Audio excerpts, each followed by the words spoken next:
तो हेडलाइंस के बाद अब आगे बढ़ेंगे। लोकसभा इंतखाबात से कबल मोदी हुकूमत के खिलाफ अजीम इत्तेहाद तैयार करने की कोशिशें तेज हो गई है। आंध्र प्रदेश के वजीर आला चंद्रबाबू नायडू आज सदर कांग्रेस राहुल गांधी से मुलाकात उन्होंने की। दोनों लीडरों ने मुल्क, जमहूरियत और मुल्क के इदारे बचाने और बीजेपी को शिकस्त देने के लिए मिलकर काम करने का ऐलान किया। वाज़ेह है कि चंद्रबाबू नायडू ने 2014 इंतखाबात में बीजेपी से इत्तेहाद किया था। रियासत और मरकज में दोनों पार्टियां शरीक थी, लेकिन 4 साल बाद चंद्रबाबू नायडू ने एपी से नाइंसाफी करने का इल्जाम लगाकर अपना रास्ता अलग कर लिया और अब मुल्क में बीजेपी के मुतबादिल की तलाश में है। साबिक चंद्रबाबू नायडू ने थर्ड फ्रंट की तश्कील में अहम रोल अदा किया था। Had a very good meeting, and the gist of the meeting was that we have to defend the democracy in this country, we have to defend the institutions of this country, and we have to defend the future of this country.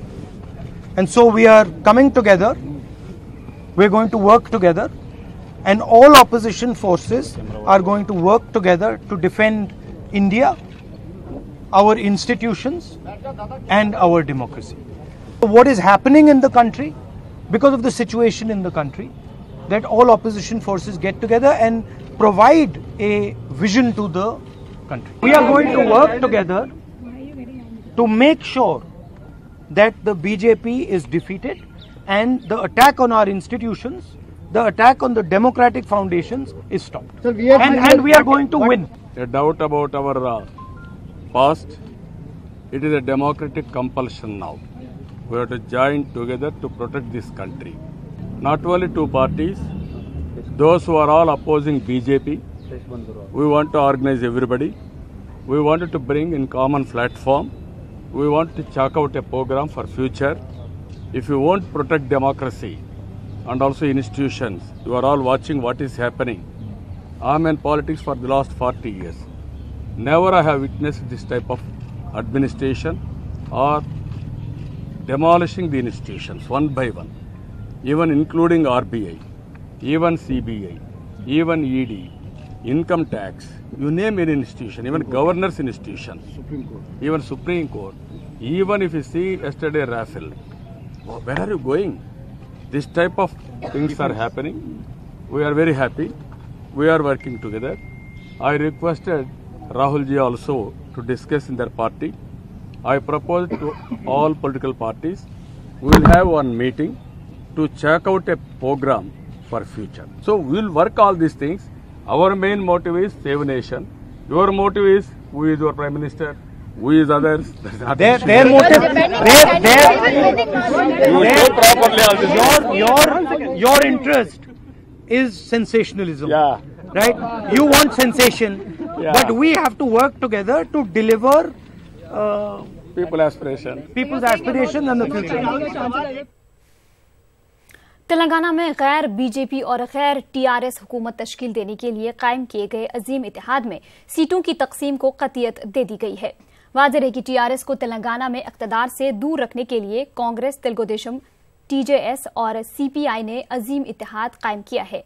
Telangana Congress के in charge RC कंतिया ने बताया कि कांग्रेस ने 119 assembly हलकों में से 95 सीटों पर मुकाबला करेगी। 14 सीटें तेलुगुदेशम के लिए छोड़ दिए गए हैं। बाकी 10 सीटें टीजेएस और सीपीआई के लिए मुख्तस की गई हैं। सीपीआई और टीजेएस के दरमियान सीटों की तकसीम का जल्द ऐलान होगा। उन्होंने मजीद बताया कि कांग्रेस के 57 उम्मीदवारों को कतियत दे दी गई है। 8 नवंबर की रात या 9 नवंबर को उम्मीदवारों की फहरिस्त जारी की जाएगी। Among 119 seats, करीबन 95 सीट में कांग्रेस जहां लड़ेंगे, बाकी तो अलायंस को जाएंगे, और 95 सीट में 62 सीट का रखने का प्रस्ताव आज था, मगर 57 सीट का आलोचना हुआ है। बाकी सीट का बाद में आलोचना होगा। आज 57 सीट का बातचीत हो गया, मगर the total list will be declare on 8th night. अभी किसी का कोई सीट डिक्लेयर नहीं होगा। पूरा सीट डिक्लेयर होने का बाद 8 तारीख या 9 तारीख सुबह पूरा लिस्ट डिक्लेयर। हमने बोला 95 में कांग्रेस करेगा, बाकी 24 सीट अलायंस को छोड़ रहा है। Discussion took place with Honorable Congress President. The final decision of the entire list of Telangana will be announced on 8th or 9th. మిత్ర పక్షాలతో సరే అలయన్స్ కూడా ఫార్మల్గా రాహుల్ గాంధీ గారు అప్రూవ్ చేశారు. ఆ సీట్ల విషయం మరి తెలుగుదేశం పార్టీతో 14 సీట్లలో ఒప్పందం కుదిరింది. టీజేఎస్ సిపిఐది చర్చలు జరుగుతున్నాయి. డిస్కషన్ జరిగింది అభ్యర్థుల మీద, నియోజకవర్గాల మీద. तेलुगु देशम पार्टी ने कांग्रेस के साथ इत्तेहाद करते हुए तेलंगाना अवाम के जज्बात को ठेस पहुंचाया है। ये कहना है बीजेपी लीडर किशन रेड्डी का। उन्होंने कहा कि चंद्रबाबू नायडू अपनी कुर्सी बचाने के लिए महाकूटमी में शामिल हो गए हैं। చంద్రబాబు నాయుడు గారు ఆంధ్ర ప్రజల ఆత్మ గౌరవాన్ని మరొకసారి ఎన్టీ రామారావు గారి ఆలోచన విధానానికి విరుద్ధంగా మరి కాంగ్రెస్ పార్టీకి తాకట్టు పెట్టడం కోసం ఈరోజు ఆంధ్రప్రదేశ్ అవతరణ దినోత్సవాన్ని ఎంచుకున్నాడంటే ఇది పొట్టి శ్రీరాములను అవమానం చేయడం, ముఖ్యంగా ఎన్టీ రామారావు గారి యొక్క కాంగ్రెస్ వ్యతిరేక ఆలోచనకు ఈరోజు పూర్తిగా ఢిల్లీకి వచ్చి ఈరోజు మరి సమాధి కట్టేటువంటి ప్రయత్నం చేస్తా ఉన్నారు చంద్రబాబు నాయుడు గారు.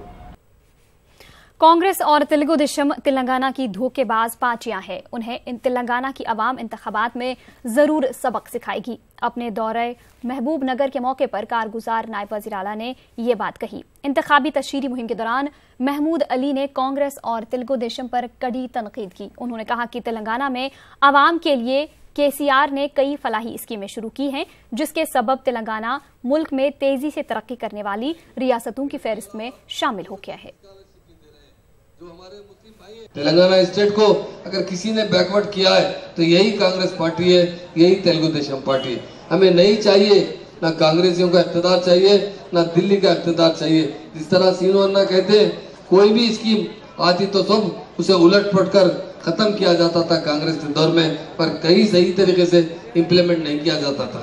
आज तेलुगु देशम जो कांग्रेस के खिलाफ बनने वाली जमात है, जब एनटी रामाराव ने तेलुगु देशम बनाई तो उन्होंने कहा सबसे बड़ी गद्दार जमात कांग्रेस है जो इस मध्य आंध्र प्रदेश को बर्बाद कर रही है। पर आज हमारे कांग्रेसी जाकर चंद्रबाबू नायडू के पावे पड़ रहे हैं पावर के लिए कि ताकि वो पावर में आएंगे। मैं मेरे भाइयों से पूछना चाहता हूँ, हमारे सैकड़ों नौजवान अपनी जान की बाजी लाकर तेलंगाना लाए और यही तेलंगाना के इख्तिदार क्या हम राजमंत्री को सौंपना चाहते हैं? कतई नहीं सौंपना चाहते कि राजमंत्री वाले हमें बर्बाद कर देंगे। तेलंगाना में इंतखाबात की गहमा गहमी है। टीआरएस के ताल्लुक से अवाम का मिला जुला रद्द अमल सामने आ रहा है। हमारे नुमाइंदे अनीसुर रहमान ने टीआरएस के ताल्लुक से अवाम की राय हासिल की है। आइए जानते हैं टीआरएस के 4 साला दौरे इख्तिदार से मुताल्लिक महबूब नगर के अवाम की राय। महबूब नगर असम्बली हल्के में है और हम हैं यहाँ के दानिशवरान, बुजुर्ग और नौजवानों के दरमियान। आइए बातचीत के जरिए ये मालूम करने की कोशिश करते हैं कि जो इलेक्शन अभी असम्बली का इलेक्शन होने जा रहा है उस सिलसिले में इन लोगों के क्या ख्यालात हैं। सबसे पहले मैं इफ्तिखार साहब से बात करने की कोशिश करूंगा। इफ्तिखार साहब ये बताएं कि जो टीआरएस का जो 4.5 साल दौरे हुकूमत था वो आप क्या समझते हैं रियासत के लिए और ख़ास तौर पर आपके शहर, आपके हल्के के लिए किस तरह का था? तो हमने देखा कि ये गुज़िश्ता 4-4.5 सालों में हुकूमत तेलंगाना की तरफ से बहुत सारे जो स्कीमात जो अक़लियतों की फलाह बहबूद के लिए वो यहाँ पर इंट्रोड्यूस किए गए। जैसा कि माइनॉरिटी रेजिडेंशियल स्कूल की बात थी, शादी मुबारक स्कीम, ये 2014 के मैनिफेस्टो में ये नहीं था। तो इसके बावजूद भी जो एक हमदर्दाना गौर करते हुए तालीमी एतबार से मुसलमानों को आगे बढ़ाने के लिए इक़दाम किए गए। तो ओवरऑल अगर हम देखें तो यहाँ पर जो हुकूमत बनी उसने गुज़िश्ता की हुकूमतों के मुकाबले में तो बहुत हद तक जो है बेहतर जो है उन्होंने काम किया है।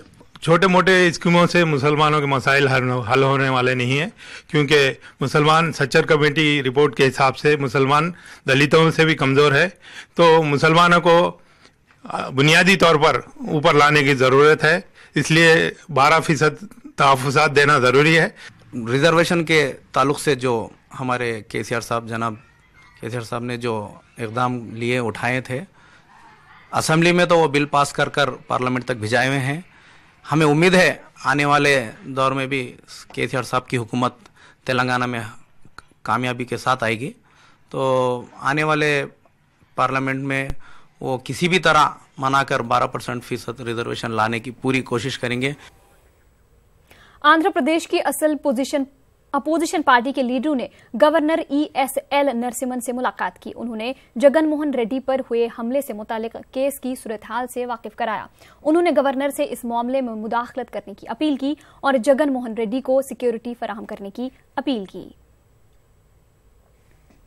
गवर्नर ఇంటర్వెన్షన్ అవసరమని వైఎస్ఆర్ కాంగ్రెస్ పార్టీ భావించి ఈవేళ గవర్నర్ గారిని ఒక ఆంధ్రప్రదేశ్ ప్రభుత్వ ఆధీనంలో లేనటువంటి ఒక ఇన్వెస్టిగేటింగ్ ఏజెన్సీని కోరడం జరిగింది ఈ ఇన్సిడెంట్ మీద దర్యాప్తు జరిపించడానికని ఈ డెలిగేషన్ అంతా వెళ్లి కలవడం జరిగిందని మనం చేస్తున్నాం. ఎందుకంటే ఆంధ్రప్రదేశ్ ప్రభుత్వానికి అర్హత ఈవేళ కోల్పోయింది. ఆంధ్రప్రదేశ్ ప్రభుత్వం ముఖ్యమంత్రి గాని డీజీపీ గాని వారి అభిప్రాయాలను చెప్పేశారు. అందుచేత ఎప్పుడైనా విక్టిమ్స్ తరపు నిలబడినటువంటి ప్రజానీకం కానీ వ్యవస్థ న్యాయమైనటువంటి ఇండిపెండెంట్ అన్బయాస్డ్ ఒక దర్యాప్తు కోరుకునేటువంటి హక్కు మన రాజ్యాంగం ప్రసాదించింది. రాజ్యాంగ పదవిలో ఉన్నటువంటి వ్యక్తిని హత్య చేయడానికి ప్రేరేపించినటువంటి వ్యక్తులు ఎవరన్నటువంటిది దర్యాప్తు ఇప్పటికీ ప్రారంభించనే లేదు. ఇలాంటి సందర్భంలో రాష్ట్ర ప్రభుత్వానికి సంబంధం లేనటువంటి ఒక ఇన్వెస్టిగేటింగ్ ఏజెన్సీ ఇన్వాల్వ్ అవ్వాల్సిన అవసరం ఉందని గవర్నర్ని వైఎస్ఆర్ కాంగ్రెస్ పార్టీ తరఫున, జగన్మోహన్ రెడ్డి గారి తరఫున, యావత్ ప్రజల తరఫున ఈవేళ ఒక విజ్ఞప్తిని వారికి ఇవ్వడం జరిగింది. ग्रीन बिल्डिंग एनवायरनमेंट में तेलंगाना मुल्क भर में मॉडल स्टेट के तौर पर तरक्की कर रहा है। हैदराबाद के माधापुर में ग्रीन बिल्डिंग कांग्रेस के 16वीं एडिशन का आगाज हो गया है, जिसमें तेलंगाना के प्रिंसिपल सेक्रेटरी ने मेहमान खुसूसी की हैसियत से शिरकत की। अपने खिताब के दौरान उन्होंने कहा कि रियासत में ग्रीनरी के लिए तेलंगाना हुकूमत की जानिब से जो इक़दामात उठाए गए हैं वो काबिल सताइश है। तकरीब के दौरान लीडरशिप ग्रीन बिल्डिंग कैटेगरी में एशिया पैसिफिक अवार्ड्स दिए गए। कोंडापुर के बोटनिकल गार्डन, हैदराबाद के ऑर्गेनिक फार्म और मोहाली के ISB को अवार्ड्स दिए गए।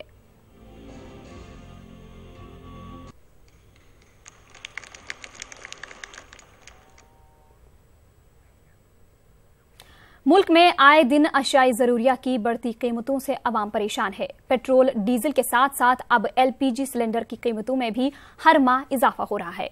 फिल वक्त हैदराबाद में LPG सिलेंडर की कीमत 900 रुपए के निशाने को पार कर गई है, जिसके सबब आम आदमी गैस के बजाय लकड़ी के चूल्हे को तरजीह देने पर गौर कर रहे हैं। अवाम ने बढ़ती महंगाई के लिए मरकज की मोदी हुकूमत को जिम्मेदार ठहराया।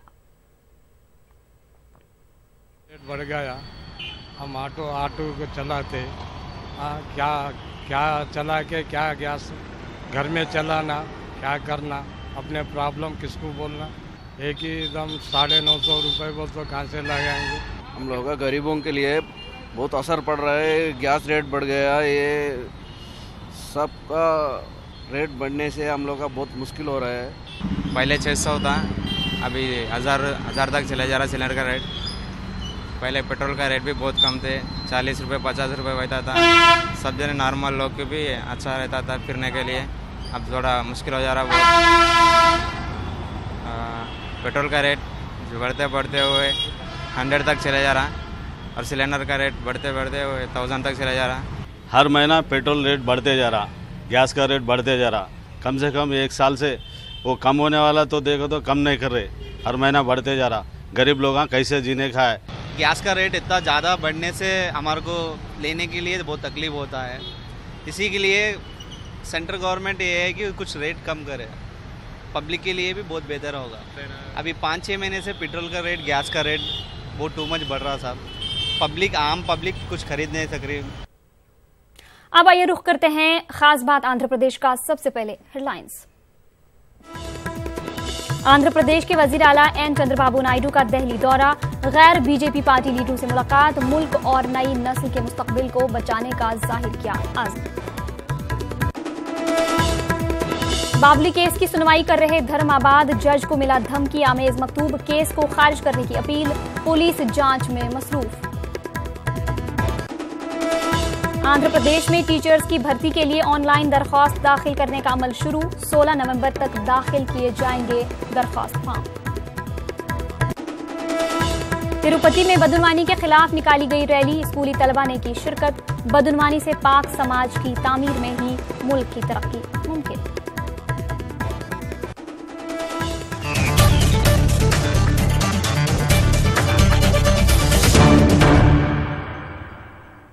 आंध्र प्रदेश के वजीर आला और सदर तेलुगुदेशम पार्टी एन चंद्रबाबू नायडू आज दिल्ली में काफी मसरूफ रहे। चंद्रबाबू नायडू ने एनसीपी सदर शरद पवार और नेशनल कॉन्फ्रेंस सदर फारूक अब्दुल्ला से मुलाकात की। ये मुलाकात आम इंतखाबात के ताल्लुक से कुछ अहम फैसले के लिए किया था। शरद पवार और फारूक अब्दुल्ला से मुलाकात के बाद चंद्रबाबू नायडू ने मीडिया से बातचीत करते हुए बताया कि दिल्ली में पवार और अब्दुल्ला से मिलने का फैसला इसलिए किया ताकि मुल्क के मुस्तकबिल को बचाने के लिए मंसूबा तैयार किया जा सके। The situation seems to be day by day deteriorating, and in such situation, there was a suggestion from Chandrababu, Farooqi, that we should discuss all these issues collectively. We all met, as Sharadji has said, to work out a common minimum program. How do we save democracy? How do we save institutions? How do we save nation? That is the thing on which we met, and as Sharadji has said, that Chandrababu ji will be talking to all other leaders so that we can meet here in Delhi, and all three of us will be the conveners of that meeting, which will be held here, and you will hear post that what will be achieved. We'll bring you also at that time and tell you exactly what is going to happen. Have a meeting in Delhi, and then we can discuss, and then we can chalk out a program for future, how to move forward. At the end of the day, this great nation has given recognition for all of us. This is the future. We have to protect future generations and also future of this great nation. That is our mission. We don't have any ambition. We are not for power. We are not for seats. But we are interested only in the nation. That's why we are all working. They instructed to me to talk to other political parties, convenient to all of us. Anti-BJP, overall parties are there. We will meet together. We will check out a program. Even what is the future action plan and everything we can check out. But situation as on today is very bad. Walmart India के विशाखापट्टनम में पहले store का इफ्तिताह आंध्र प्रदेश के वजीर ITN Lokesh ने किया। यह आंध्र प्रदेश का चौथा और विशाखापट्टनम का और मुल्क का 23वां स्टोर है। वॉलमार्ट इंडिया के CEO क्रिश आयर ने बताया कि आंध्र प्रदेश में मजीद 7 स्टोर खोले जाएंगे। उन्होंने बताया कि इस स्टोर से रास्त और बिलरास्त तरीके से 2000 अफराद को रोजगार मिलेगा। उन्होंने बताया कि बेस्ट प्राइस स्टोर में 5000 अशिया फरोख्त के लिए रखी गई हैं।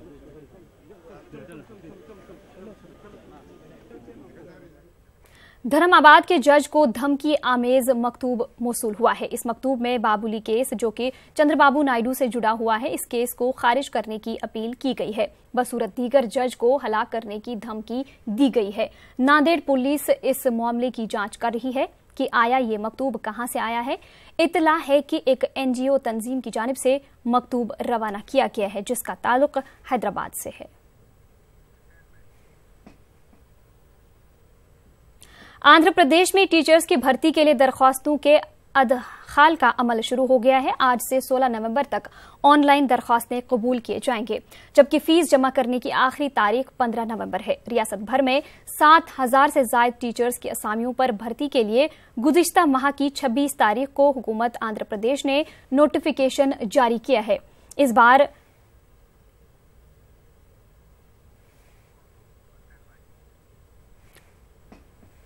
इलाकाई मरकजी तालीम बराए अक़लियती तबकात के असिस्टेंट प्रोफेसर डायरेक्टर शेख महबूब पाशा ने बताया कि इदारे की जानिब से उस्मानिया कॉलेज करनूल में 11 नवंबर से उर्दू मीडियम DSC उम्मीदवारों के लिए मुफ्त तरबियत दी जा रही है। दिलचस्पी रखने वाले उम्मीदवारों को अपने नाम उस्मानिया कॉलेज में जमा कराने की अपील की है। फॉर्म दाखिल करने की आखिरी तारीख 10 नवंबर मुकर्रर की है। तरबियत के लिए माहिर और काबिल असातिज़ा का इंतखाब किया गया है।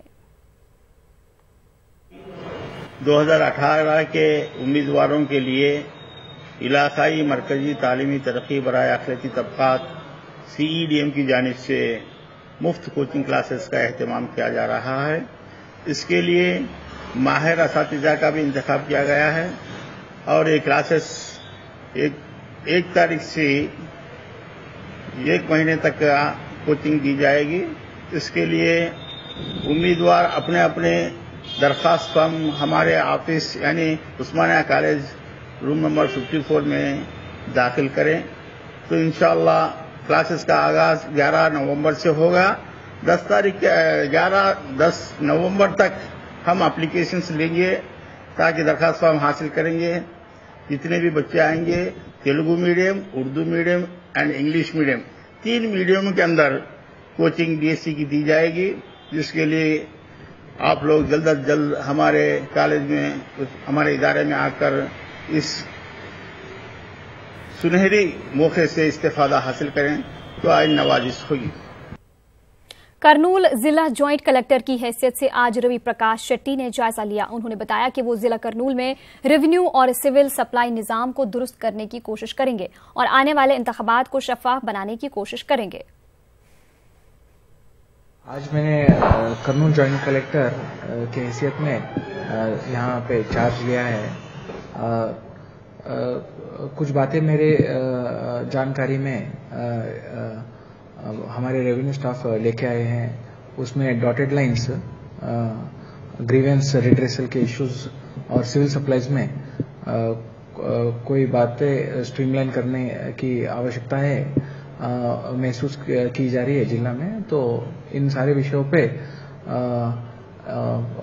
एक आने वाले कुछ रोज में सबके साथ डिस्कस करें, प्लान बना के प्रायोरिटाइज हमारे जिला में 3 डिवीजन है, प्रति डिवीजन के हिसाब से प्रायोरिटाइज करके we will try to implement government schemes in these 3 basic aspects, civil supplies हो, फिर लैंड इश्यूज हो और ग्रीवेंस रिड्रेसल।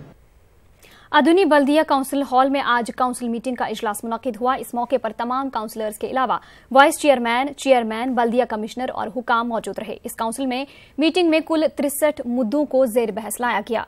चंद्रना भीमा पता कम को लेकर MIM काउंसिल अराकीन और TDP काउंसिल अराकीन के दरमियान काफी गर्मागर्म बहस देखने में आई। इस काउंसिल में बुनियादी सहूलियात जैसे सड़कों की तामीर, पीने के पानी की सहूलियात, स्कूली इमारतों की मरम्मत वगैरह को लेकर बहस हुई।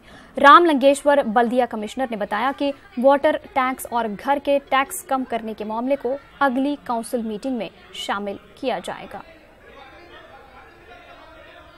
आज का दिन आदोनी म्यूनसिपालिटी में म्यूनसिपल काउंसिल समावेश हो गया। ये समावेश में चेयरपर्सन और वाइस चेयरपर्सन और काउंसिलर्स सब बहुत खुशी में धन्यवाद किया, क्योंकि इसी काउंसिल में 5 करोड़ जनरल फंड से टेंडर्स कॉल फॉर करके रोड्स, ड्राइन्स, वाटर सप्लाई डेवलपमेंट कर रहा हूँ, क्योंकि कोई काउंसिल ऐसा वर्क नहीं किया। आज जो काउंसिल का मीटिंग चला, इसमें थोड़े बहुत सब्जेक्ट में ये खूनी मोहल्ले में 270 बच्चे हैं, 4 क्लासरूम हैं। ये क्लासरूम बनाने के वास्ते में हमें डोनर सामने है, पुनः डोनर कर दूं बोल को आज काउंसिल में सब्जेक्ट रखो, वो भी पास कर डाले। इंशाल्लाह जल्द से जल्द वो भी रूम बनाने की कोशिश करेंगे। और नल के वास्ते में महराज सोसाइटी वेलफेयर एसोसिएशन वाले, इससे पहले पुराना 80 रुपए था नल का टैक्स, अब 125 रुपए करे। अब वो कम करने वास्ते उनका डिमांड है। इंशाल्लाह हमें कमिश्नर को, एमई को देखो है, वो भी नेक्स्ट 1 महीने के अंदर कोशिश करेंगे।